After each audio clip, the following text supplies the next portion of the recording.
Nadreen, क्या हाल चाल है? ठीक हो, खुश हो? डेली सवेल बैठक दे नाल मैं हाँ तुहारा दोस्त, तुहारा होस्ट गज़नफर अब्बास। मैं गिन के आया तुहारे वास्ते सईं रिफत अब्बास का नावल नीलियां सिल्हां पिछों। अज पेश करे सूं 11वीं ते 12वीं दरी। मुल्तान विच जेठ दा महीना बहु हौले हौले लंघदे। सारा ॾींहुं लुआरी चलजन ते सड़कें उत्ते लोकें दी आ वंञ घट होंदी है। हटिया ते जेठे अंब पुजदन ते शहर दे कौड़ मारे संग विच हिक फेरी वत मिठाज तरदे। इन्हां ॾींहें ਉਹ ਉੱਚ ਵਿੱਚ ਨਾਰੰਗੀ ਨਾਲ ਅਲਵੇਂਦਾ ਤੇ ਦਮੋਦਰ ਦਾਸ, ਚਰਾਗ ਅਮਾਨ ਤੇ ਵਾਰਿਸ ਸ਼ਾਹ ਦੇ ਨੁਸਖਿਆਂ ਸਹਿਤੀ ਨਵੇਂ ਵੇਲੇ ਵਿੱਚੋਂ ਨੂਰੁੱਦੀਨ ਮਸਕੀਨ, ਖਾਦਿਮ ਮੱਖਣ ਬੇਲਵੀ, ਅਹਿਮਦ ਬਖਸ਼ ਗਾਫਿਲ, ਕਰੀਮ ਬਖਸ਼ ਵਾਸਿਲ, ਸ਼ੇਖ ਅਮੀਰ ਮਜਰੂਹ ਤੇ ਬੈ ਬਹੁ ਸਾਰੇ ਸ਼ਾਇਰਾਂ ਦੀਆਂ ਹੀਰਾਂ ਪੜ੍ਹਦਾ ਰਹਿ ਗਿਆ। ਉਕੂ ਲੱਗਿਆ ਜੋ ਇਹਨਾਂ ਸਾਰੇ ਕਿੱਸਿਆਂ ਉੱਤੇ ਕहीं ਨਾ ਕहीं ਭੁੱਖੋਂ ਦਮੋਦਰ ਦਾਸ ਦੇ ਕਿਸੇ ਦੀ ਝਾਲ ਪੌਂਦੀ ਰਹਿ ਗਈ ਹੈ। ਮੁਜ਼ੱਫਰ ਬੁਖਾਰੀ ਦੂਸਰੇ ਫੇਰੀ ਉਹਦੇ ਫਲੈਟ ਤੇ ਆਇਆ ਤੇ ਇੱਕ ਵਾਰੀ ਉਹ ਦੋਹੇ ਰਲ ਕੇ ਸ਼ਹਿਰ ਦੇ ਇੱਕ ਕੈਫੇ ਵਿੱਚ ਲਿਖਾਰੀ ਹਬੀਬ ਫੁਲਾਹੀ ਤੇ ਉਹਦੀ ਸੰਗਤਾਣੀ ਰਾਹਤ ਪਟੋਲੀ ਨਾਲ ਮਿਲੇ। ਇਕਨੀ ਉਹ ਅੰਦਰੂਨ ਮੁਲਤਾਨ ਮਲੋਹੀਆ ਹੁਸੈਨ ਤੇ ਉਹਦੇ ਪਿਓ ਹਕੀਮ ਅਹਿਮਦ ਹੁਸੈਨ को ਮਿਲਣ ਸਾਂਗੇ ਘਰੋਂ ਨਿਕਤਾ।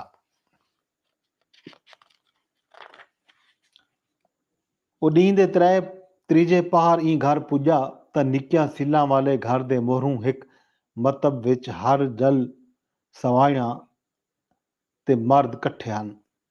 ਸਵਾਣਿਆਂ ਦੇ ਝੋਲਿਆਂ ਵਿੱਚ ਹਰਜਲ ਬਾਲ ਹਨ।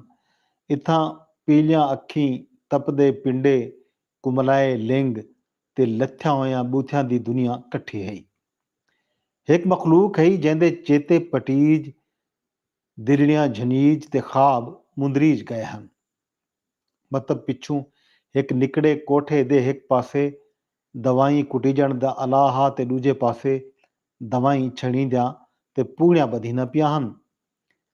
ਇਹ ਮਤਲਬ ਵਿੱਚ ਸਫੂਫ, ਕੁਸ਼ਤੇ, ਫੱਕਿਆਂ, ਹੁਬ, ਖਮੀਰੇ, ਜਵਾਰਸ਼ਾਂ, ਅਰਕ, ਚੁਸ਼ਾਂਦੇ ਤੇ ਸ਼ਰਬਤ ਅਣਗਿਣਤ ਦਰਾਜ਼ਾ ਮਰਤਬਾਨਾਂ ਤੇ ਬੋਤਲਾਂ ਵਿੱਚ ਲਾਥੇ ਹਨ।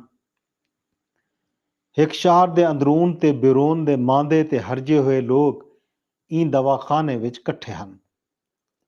ਇੱਕ ਗਦਰੇ ਅਸਮਾਨ ਤਲੇ ਇੱਕ ਮੁੱਸੇ ਹੋਏ ਸ਼ਹਿਰ ਦੇ ਜਣਿਆਂ ਨੂੰ ਜੀਵਨ ਲੁੜੀਂਦਾ ਹਾਂ। ਹਕੀਮ ਅਹਿਮਦ ਹੁਸੈਨ ਉਕੂ ਮਤਬ ਦੀਆਂ ਪੌੜੀਆਂ ਚੜ੍ਹਦਾ ਤੇ ਸਲਾਮ ਕਰੇਂਦਾ ਡਿੱਠਾ ਤੇ ਹੱਥ ਦੀ ਇਸ਼ਾਰਤ ਨਾਲ ਘਰ ਦੇ ਅੰਦਰੋਂ ਵੰਝਣ ਦਾ ਆਖਿਆ।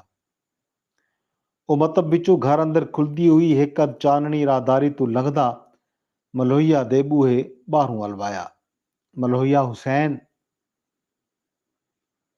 ਹੁਸੈਨ ਉਕੂ ਆਪਣੇ ਕਾਠ ਦੇ ਫਰਸ਼ ਵਾਲੇ ਕਮਰੇ ਵਿੱਚ ਘਿਨ ਗਈ, ਜਿੱਥਾਂ ਉਹ ਪ੍ਰਹਲਾਦ ਭਗਤ ਦੇ ਮੰਦਰ ਦੀ ਨਿਰਤਕੀ ਪਦਮਾਵਤੀ ਦੇ ਨਾਚ ਕੋ ਪਈ ਭਲੇਂਦੀ ਹੈ।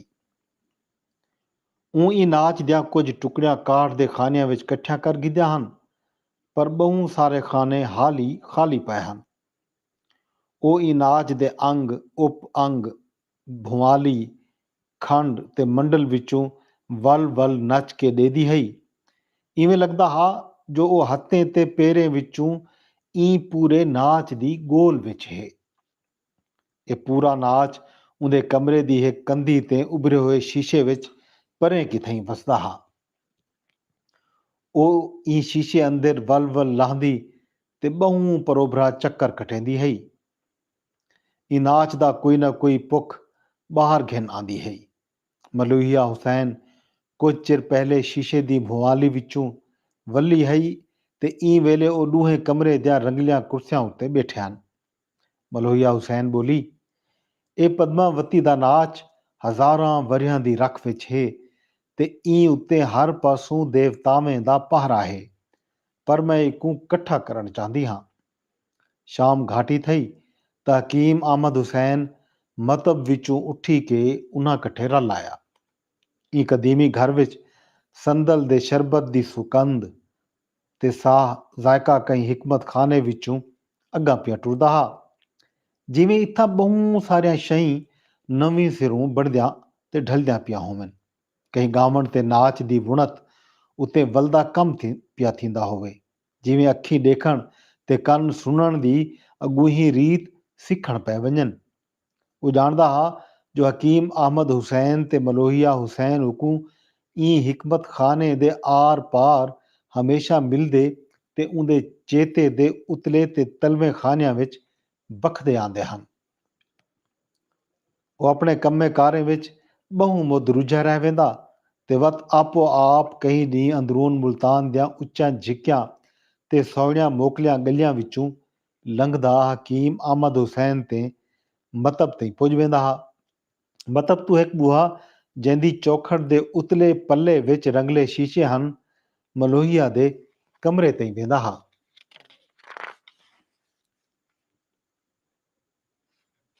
ਬਾਰਵੀਂ ਦਰੀ ਮੁਲਤਾਨ ਸ਼ਹਿਰ ਦੀਆਂ ਤ੍ਰੇਮਤੀ। ਅੰਦਰੂਨ ਮੁਲਤਾਨ ਸਭ ਤ੍ਰੇਮਤੀ ਹੀ ਤ੍ਰੇਮਤੀ ਹਨ।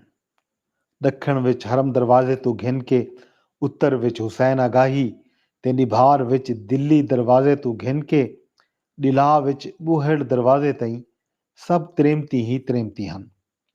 ਉਹ ਟੁਰਦਿਆਂ ਪਿਆ ਹਨ ਤੇ ਹਿੱਕੇ ਵੇਲੇ ਉਹਨਾਂ ਦਾ ਆਵਣ ਤੇ ਵੰਝਣ ਨਿਸ਼ਾਬੁਰ ਹਾ। ਜਾਪੇ हिको जुस्सा हा जहिड़ा हिके घड़ी अॻां टुरदा ते पिछा हटदा पिया हा। अॻूं पिछूं सॼे खॿे सभु तरेमती ਹਨ ਜਿਹੜਿਆਂ ई ਵੇਲੇ ਸ਼ਹਿਰ ਦੀਆਂ ਲਾਹੀਆਂ ਪਿਆ ਲਾਂਘਦਿਆਂ ਹਨ ਤੇ ਚਾੜੀਆਂ ਪਿਆ ਚੜ੍ਹਦਿਆਂ ਹਨ। ਉਕੋ ਆਪਣੇ ਬਾਰੇ ਵਿੱਚ ਵੀ ਪਤਾ ਨਾ ਪਿਆ ਲੱਗਦਾ ਹਾ ਜੋ ई ਲਾਹਜ਼ੇ ਬਾਜ਼ਾਰ ਵਿੱਚ ਉਹ ਕਿੱਥਾਂ ਹੈ ਤਾਂ ਇਹ ਸਭ ਕੁਝ ਕਿਹੜੀ ਜਾਹੂ ਪਿਆ ॾਿਠੇ। ई ਘੜੀ ਉਹਦਾ ਆਪਣਾ ਹੋਵਣ ਵੀ ਤ੍ਰੇਮਤੀ ਦੀ ਹੋਂਦ ਵਿੱਚ ਤ੍ਰੇਮਿਤ ਥੀ ਗਿਆ ਹਾ। ਇਹ ਤ੍ਰੇਮਤੀ ਭਾਵੇਂ ਬੁੱਢੜਿਆਂ ਜਵਾਨ ਤੇ ਸਿਆਣਿਆਂ ਨੀਂਗਰੀ ਹੁਸਨ, ਉਹਨਾਂ ਦੀਆਂ ਆਪੋ ਵਾਈਆਂ ਸ਼ਕਲਾਂ ਹੁਸਨ, ਉਹਨਾਂ ਦੇ ਰੰਗ ਰੰਗ ਦੇ ਕੱਪੜੇ ਹੁਸਨ, ਪਰ ई ਵੇਲੇ ਉਹਦਾ ਉਮਰਾਂ ਸ਼ਕਲਾਂ ਤੇ ਮੁਹਾਂਦਰਿਆਂ ਤੋਂ ਧਿਆਨ ਹੀ ਨਾ ਪਿਆ ਵੇਂਦਾ ਹਾ। ਉਹ ਸਭ ई ਸ਼ਹਿਰ ਦੀਆਂ ਤ੍ਰੇਮਤੀ ਹਨ ਤੇ ਹਿੱਕੇ ਵੇਲੇ ਬਾਜ਼ਾਰ ਵਿੱਚ ਪਿਆ ਟੁਰਦਿਆਂ ਹਨ। ਇਹ ਸ਼ਹਿਰ ਦੇ ਕਈ ਵਾਹਦਤੁਲ ਵਜੂਦ ਤੋਂ ਬਹੁ ਅਗੂਹਾਂ ਤ੍ਰੇਮਤੀ ਦੇ ਆਦਰ ਦਾ ਵੇਲਾ ਹਾ। ਉਕੋ ਅੰਦਰ ਹੀ ਅੰਦਰ हिक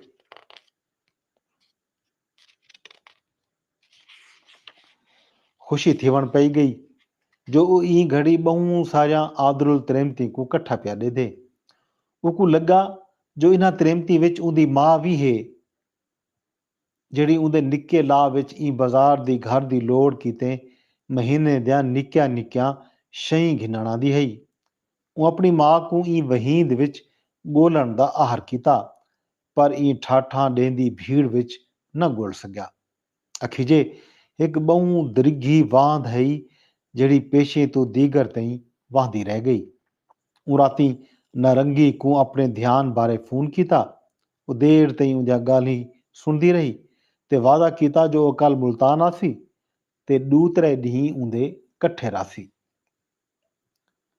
ਦੂਜੇ ॾींहुं ਨਾਰੰਗੀ ਮੁਲਤਾਨ ਪੁੱਜ ਗਈ। ਨਾਰੰਗੀ ਜਾਣਦੀ ਹੈ ਜੋ ਇਹ ਹੀਰ ਦੇ ਕਤਲ ਦੀ ਭੁਮਾਲੀ ਵਿੱਚ ਹੈ ਜਿਹੜੀ ਅੰਦਰੂਨ ਮੁਲਤਾਨ ਵਿੱਚ ਤ੍ਰੇਮਤੀ ਦੀ ਵਹੀਂਦ ਵਿੱਚ ਉਹ ਤੇ ਨਿਸ਼ਾਬੁਰ ਥਈ ਹੈ। ਉਹ ਵੇਲਾ ਪਿੜ ਵੇਲਾ ਤ੍ਰੇਮਤੀ को ਜੀਂਦਾ ਜਾਗਦਾ ਤੇ ਇੱਕ ਬੈ ਦੇ ਨਾਲ ਨਾਲ ਟੁਰਦਾ ਡਿੱਠੇ। ਇੱਕ ਹੀਰ ਦੀ ਮੌਤ ਵਿੱਚੋਂ ਉਹ ਹਜ਼ਾਰਾਂ ਤ੍ਰੇਮਤੀ ਦੀ ਹਯਾਤੀ को ਭਾਲੇ। ਨਾਰੰਗੀ ਸਮਝ ਗਈ ਹੈ ਜੋ ਪ੍ਰੀਤ ਦੇ ਕਿੱਸੇ ਦੇ ਅੰਦਰੋਂ ਤੇ ਬਾਹਰੋਂ ਉਹ ਔਰਤ ਦੀ ਮੌਤ को ਕਬੂਲ ਨਹੀਂ ਕੀਤਾ। ਉਹ ਹਜ਼ਾਰਾਂ ਹੀਰਾਂ को ਡਿੱਠੇ ਜਿਹੜਿਆਂ ਇੱਕ ਪੁਰਾਣੇ ਸ਼ਹਿਰ ਵਿੱਚ ਵਤ ਦਿਖਾਲੀ ਪਿਆ ॾींदा ਹਨ। ਉਕੂ ਇਨ੍ਹਾਂ ਤ੍ਰੇਮਤੀ ਵਿੱਚ ਆਪਣੀ ਮਾਂ ਦਾ ਧਿਆਨ ਵੀ ਆਇਆ ਹਾ ਜਿਹੜੀ 2 ਸਾਲ ਪਹਿਲੇ ਮਰ ਗਈ ਹੈ। ਨਾਰੰਗੀ ਤੇ ਖੁੱਲਿਆ ਜੋ ਹੀਰ ਦੇ ਕਤਲ ਦੇ ਦੁੱਖ ਵਿੱਚ ਉਹ ਆਪਣੀ ਮੋਈ ਮਾਂ ਸਹਿਤੀ ਰਲ ਗਿਆ ਹੈ। ਨਾਰੰਗੀ ਉਹਦੇ ਨਾਲ ਆਪਣੇ ਕੁਰਬ ਵਿੱਚੋਂ ਉਹਦੀ ਪਰਤ ਪਿੜ ਪਰਤ ਘਾਬਰ ਤੇ ਪੁੱਜੀ। ਇਹ ਕਹੀਂ ਵੀ ਸਾਂਗੇ ਵਿੱਚੋਂ ਬਹੁ ਨੇੜੇ ਦੀ ਗਾਲ ਹੈ ਜੋ ਉਹਦੀ ਘਾਬਰ ਦੀ ਸੁਰਤ ਲੱਗਦਿਆਂ ਹੀ ਨਾਰੰਗੀ ਉੱਚ ਤੋਂ ਮੁਲਤਾਨ ਪੁੱਜ ਗਈ ਹੈ। ਉਹ ਰਾਤੀ ਉਹਦੇ ਧਿਆਨ ਬਾਰੇ ਬਹੁਤ ਸਾਰੀਆਂ ਗਾਲਾਂ ਕੀਤੀਆਂ ਤੇ ਇੱਕ ਗਾਲ ਦੇ ਪੱਕ ਵਿੱਚੋਂ ਗੁਜ਼ਰੀ। ਉਹ ਰਾਤੀ ਉਹਦੇ ਬਹੁਤ ਨੇੜੇ ਥੀ ਕੇ ਸੁੱਤੀ ਤੇ ਧੰਮੀ ਨਾਲ ਜਾਗ ਕੇ ਉਹ ਨੀਂਦਰ ਵਿੱਚ ਡੇਦੀ ਰਹੀ। ਇਹ ਪੂਰੇ ਕੁਰੇ ਦੀਆਂ ਕੁੱਠਲ ਤ੍ਰਿਮਤੀ ਹਨ। ਨਾਰੰਗੀ ਧੰਮੀ ਫਲੇਟ ਵਿੱਚ ਚਾਹ ਪੀਂਦਿਆਂ ਹੋਇਆਂ ਬੋਲੀ, ਇਹਨਾਂ ਤ੍ਰਿਮਤੀ ਵਿੱਚ ਮੇਰੀ ਮਾਂ ਕਿਵੇਂ ਆ ਗਈ ਹੈ? ਉਹ ਤਾਂ ਕਤਲ ਨਾ ਥਈ ਹੈ। ਉਹ ਨਾਰੰਗੀ ਤੋਂ ਡਿੱਠਾ, ਤੇਰੀ ਮਾਂ ਤੇਰਾ ਦੁੱਖ ਹੈ ਜਿਹੜਾ ਤੂੰ ਕਿਸਿਆਂ ਦੇ ਅੰਦਰੋਂ ਬਾਹਰੋਂ ਕਤਲ ਥਈ ਤ੍ਰਿਮਤੀ ਸਾਂਗੇ ਰੱਖਦਈ। ਤੇਰੀ ਮਾਂ ਤੇਰੀ ਦਿਲ ਹੈ ਜਿਹੜੀ ਉਹਨਾਂ ਮਕਤੂਲ ਔਰਤੇ ਨਾਲ ਪਈ ਧੜਕਦੀ ਹੈ। ਉਹ ਨਾਰੰਗੀ ਕੋ ਚੁੱਪਚਾਪ ਡੇਦਾ ਰਹਿ ਗਿਆ। ਇਹ ਸਭ ਕੁੱਠਲ ਤ੍ਰਿਮਤੀ ਹਨ ਜਿਹੜੀਆਂ ਆਪਣੇ ਆਪਣੇ ਕਿੱਸੇ ਵਿੱਚੋਂ ਬਾਹਰ ਨਿਕਲ ਆਇਆ ਹਨ। ਜੀ ਦੋਸਤੋ, ਇਹ ਹੈ ਅੱਜ ਦੀ ਹਾਜ਼ਰੀ ਸਹੀ ਰਿਫਤ ਅब्बास ਦਾ ਨਾਵਲ ਨੀਲਿਆਂ ਸਿੱਲਾਂ ਪਿੱਛੋਂ। ਅੱਜ ਅਸਾਂ ਤੁਹਾਡੇ ਨਾਲ ਇਹਦੀ 11ਵੀਂ ਤੇ 12ਵੀਂ ਦਰੀ ਸਾਂਝੀ ਕੀਤੀ ਹੈ। ਇੱਕ ਨਵੀਂ ਦਰੀ ਘਿਨ ਕੇ ਵੱਲ ਹਾਜ਼ਰ ਥੀसूं। ਉਮਰੇ ਤੱਕ ਆਪਣੇ ਦੋਸਤ, ਆਪਣੇ ਹੋਸਟ रज़नफ़र अब्बास को इजाज़त ॾियो। रब सुण दे हवाले।